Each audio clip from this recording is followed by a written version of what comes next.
Halo teman-teman, apa kabar nih? Semoga baik dan sehat terus ya. Ketemu lagi sama gue Lemonta. Sebelum mulai, kalau kalian suka sama channel ini, jangan lupa di like, komen, dan subscribe ya. Hari ini kita mau bahas tentang Kencu, yang kabarnya tuh lagi heboh belakangan ini, karena dipastikan tidak mengikuti konser tur dunia F4 bertajuk Forever City of Star. Selain itu, F3 baru-baru ini juga merilis sebuah music video lagu bertajuk Forever Forever. Dalam music videonya, mereka hanya tampil bertiga tanpa Kencu, dan ditambah Asin Mayday dan Jay Chou. Sedih banget ngelihat music videonya karena kita kan ingatnya mereka itu berempat ya biasanya. Tapi di music video ini cuman bertiga. Lebih sedih lagi ngelihat adegan ini karena mereka benar-benar cuman bertiga. Tapi sebenarnya mereka ini siapa sih guys?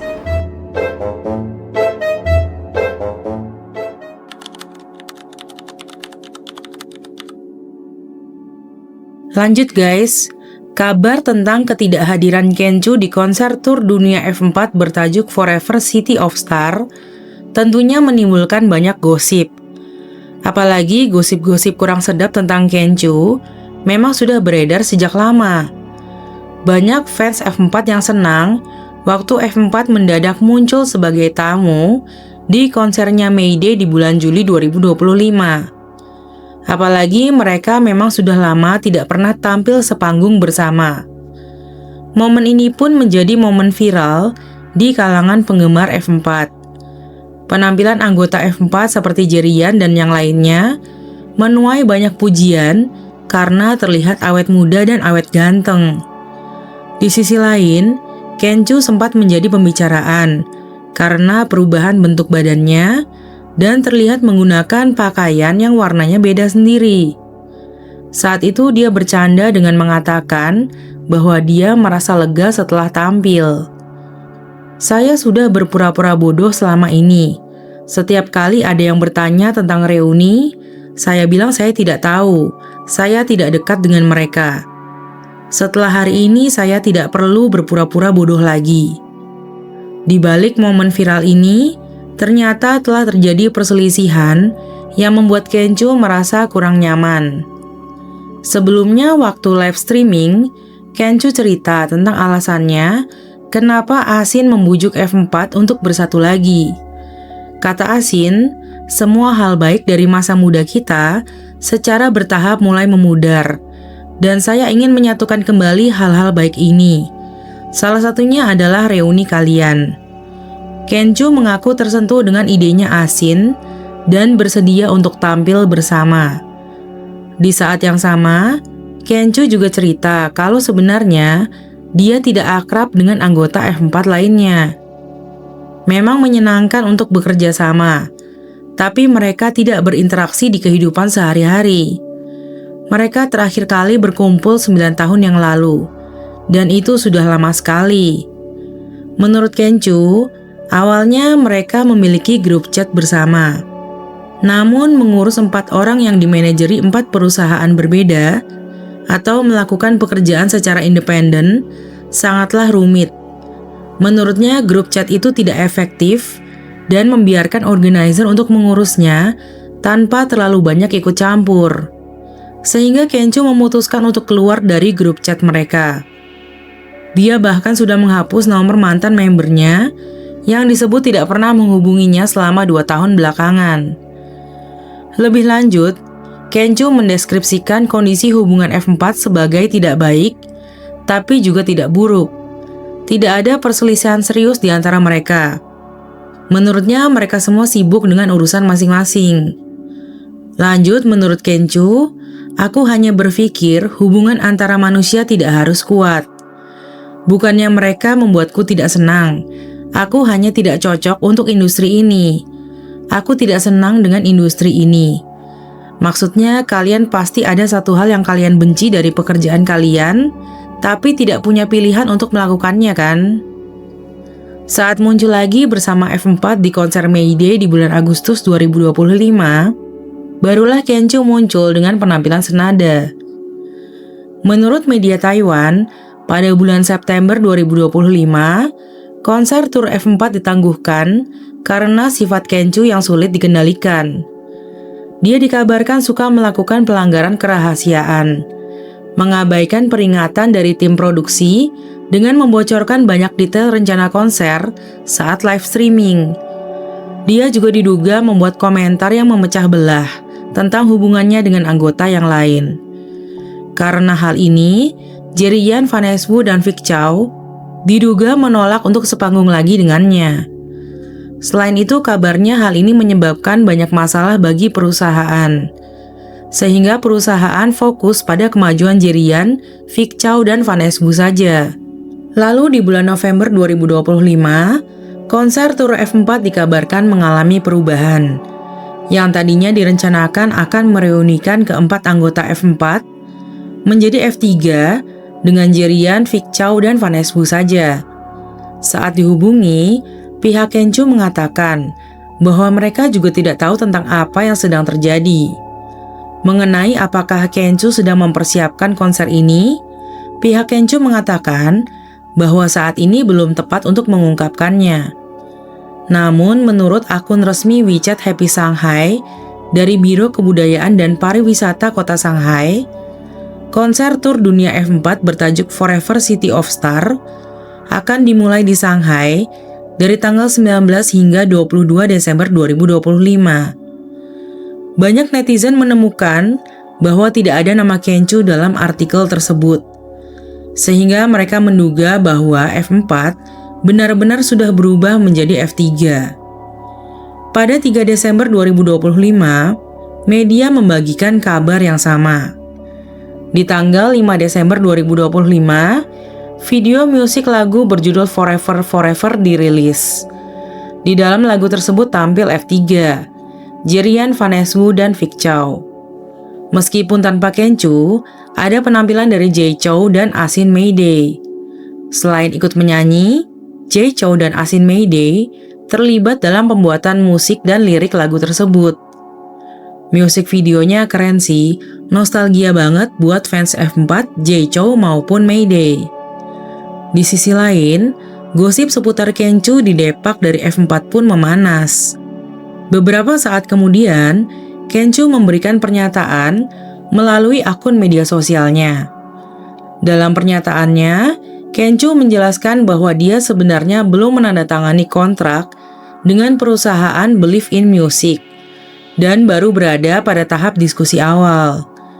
Menurutnya selama tahap tersebut, dia menolak 3 tuntutan yang diajukan perusahaan, sehingga kemudian hubungan mereka terputus. Setelah itu muncul berbagai gosip tentang dia. Salah satunya, konser Tour F4 ditangguhkan karena Kencu suka membocorkan informasi internal. Kencu mengaku sama dengan yang lainnya. Dia juga kecewa tidak bisa ikut tampil bersama ketiga rekannya. Selain itu menurutnya, meskipun F4 adalah simbol grup yang membawa memori indah untuk sebuah generasi, grup F4 tidak pernah terikat dengan kontrak, sehingga tidak ada kewajiban untuk tampil atau bekerja sama bersama satu sama lain. Masing-masing punya pilihannya sendiri dan boleh jadi dirinya sendiri. Selain itu, Kencu juga ucapin selamat dan doain supaya konser mereka berjalan dengan lancar. Dia bahkan berharap supaya suatu hari nanti mereka berempat bisa mencapai kesepakatan untuk mengadakan reuni yang benar-benar lengkap demi para fans. Di akhir video, Kencu menyebut nama manajer perusahaan Believe in Music bernama Aichie, mengisyaratkan bahwa sosok ini menjadi salah satu alasan dia tidak bisa bergabung. Katanya, "Aku tidak mengerti apa yang sedang kamu lakukan. Kalau kamu tidak menyukaiku dan merasa aku tidak cocok untuk tampil, kamu bisa mengatakan langsung. Aku bisa bekerja sama, tidak perlu ada kampanye hitam." Kencu menyatakan bahwa dia selalu terbuka untuk kolaborasi di masa depan dan berharap Aichie bisa bersikap lunak. Beberapa hari sebelumnya, istri Kencu yaitu Han Wenwen mengatakan bahwa suaminya berada dalam tekanan berat selama persiapan reuni. Selama beberapa minggu, Kencu sangat disiplin mempersiapkan diri dan berusaha keras menjaga kondisi fisiknya supaya bisa tampil maksimal. Menurutnya, demi reuni ini, Kenju sampai kehilangan 15 kg dalam sebulan. Katanya, dia benar-benar menantikannya dan berharap semuanya berjalan lancar. Dalam siaran langsungnya, Asin menanggapi berita bahwa dia menggantikan Kenju di konser F4. Asin mengatakan, "Ini bukan formasi terlengkap mereka yang diinginkan semua orang. Kami tentu tahu itu. Konser ini bukan satu-satunya kesempatan bagi semua orang untuk membentuk grup dalam hidup mereka. Tetapi, kami tidak akan melewatkan kesempatan apapun untuk menampilkan formasi terlengkap yang ingin dilihat semua orang." Ya udah, setelah itu kan konser tur dunia F4 bertajuk Forever City of Stars mulai berjalan tanpa Kenju. Tapi ketidakhadiran Kenju terus menjadi bahan omongan. Ada yang fokus memuji penampilan F3, ada yang menyayangkan ketidakhadiran Kenju, dan ada juga yang terus ngeledekin Kenju. Di hari terakhir konser, tepatnya pada tanggal 22 Desember 2025, Asin sempat menyinggung masalah ketidakhadiran Kenju. Dia menegaskan akan terus berusaha mewujudkan reuni F4 dengan anggota lengkap. Pernyataan ini memicu reaksi dari Kenju. Keesokan harinya, tangkapan layar pesan yang diduga dikirim Kenju ke grup penggemar pun viral. Dalam pesan tersebut, Kenju mengaku belum pernah menerima penawaran resmi dari pihak Asin. Dia sudah mengatakannya beberapa kali, tetapi aku belum menerima informasi apapun dari pihakku. Kenju bahkan menilai bahwa pernyataan Asin cuma sekedar basa-basi dan meminta fans untuk tidak terlalu memikirkannya. Tanpa diduga, beberapa hari kemudian Kenju membuat pernyataan maaf lewat media sosialnya. Sejak insiden reuni F4 pada bulan September tahun ini, saya terus-menerus menjadi sasaran perundungan cyber dan berada di bawah tekanan mental yang sangat besar. Baru-baru ini situasi ini meningkat, sangat mengganggu jadwal kerja normal saya dan mempengaruhi kehidupan damai keluarga saya. Membuat saya kelelahan secara fisik dan mental. Di bawah tekanan serangan jahat yang terus-menerus melalui pesan pribadi, saya kehilangan kendali atas emosi saya dan membuat pernyataan yang tidak pantas dalam komunikasi pribadi dengan orang lain. Pernyataan-pernyataan ini kemudian memicu spekulasi yang tidak perlu dan secara objektif menghabiskan sumber daya publik. Untuk itu saya dengan tulus meminta maaf kepada publik. Setelah insiden tersebut memicu kontroversi, saya merenungkan secara mendalam kata-kata dan tindakan saya. Menghadapi gangguan tersebut, saya gagal mengendalikan emosi saya secara rasional dan menangani situasi dengan tepat, memberikan contoh yang buruk. Sekali lagi saya dengan tulus meminta maaf. Lebih lanjut, pernyataan saya sebelumnya mengenai kantor urusan Taiwan tidak sesuai dengan situasi sebenarnya. Dengan ini saya mengklarifikasi dan menyampaikan permintaan maaf saya yang tulus. Terima kasih atas perhatian dan pengawasan rasional Anda. Sekali lagi saya dengan tulus meminta maaf. Pada saat yang sama, saya mendesak semua orang untuk menghormati privasi pribadi dan keluarga, serta bekerja sama untuk menjaga lingkungan daring yang bersih dan sehat. Saya akan lebih berhati-hati dengan kata-kata dan tindakan saya ke depannya. Dan saya juga meminta semua orang untuk memandang ujaran daring secara rasional. Setelah permintaan maaf ini, banyak fans yang masih berharap Kenju bisa berdamai dan bergabung di konser tur dunia F4 di negara lain. Kenju menjadi terkenal di usia 22 tahun berkat perannya sebagai Simon di drama Meteor Garden. Setelah itu dia bersama F4 menjadi idola banyak orang hingga bertahun-tahun kemudian. Kenju lahir tanggal 15 Januari 1979 di Taipei, Taiwan. Waktu masih kecil, kedua orang tuanya bercerai dan ayahnya kehilangan semua uang keluarga. Alhasil, Kenju dibesarkan oleh seorang ibu tunggal. Setelah itu Kenju dikirim ke Singapura untuk bersekolah. Di usia 17 tahun, dia kembali ke Taiwan dan mulai bekerja serabutan sebelum ditemukan oleh produser televisi Anggi Chai Ceping yang kemudian mengkontraknya untuk sejumlah serial televisi sukses. Kesuksesan pertamanya dimulai dengan Meteor Garden di tahun 2001. Dilanjutkan dengan miniseri Meteor Rain dan drama lanjutannya yaitu Meteor Garden 2. Dari drama Meteor Garden, Kenju bersama Jerian Vaneswu dan Vic Chow akhirnya benar-benar membentuk boyband dengan nama F4 dan menjadi terkenal banget di tahun 2000-an. Mereka muncul dalam banyak iklan, drama, dan film. Dilanjutkan dengan merilis album, baik sebagai boyband maupun sebagai penyanyi solo. Setelah itu mereka sebagai F4 mulai menggelar konser di berbagai negara. Sejak tahun 2001 hingga 2006, F4 berturut-turut melakukan serangkaian konser di berbagai negara, seperti di Filipina, Hong Kong, Jepang, Malaysia, Indonesia, dan lainnya.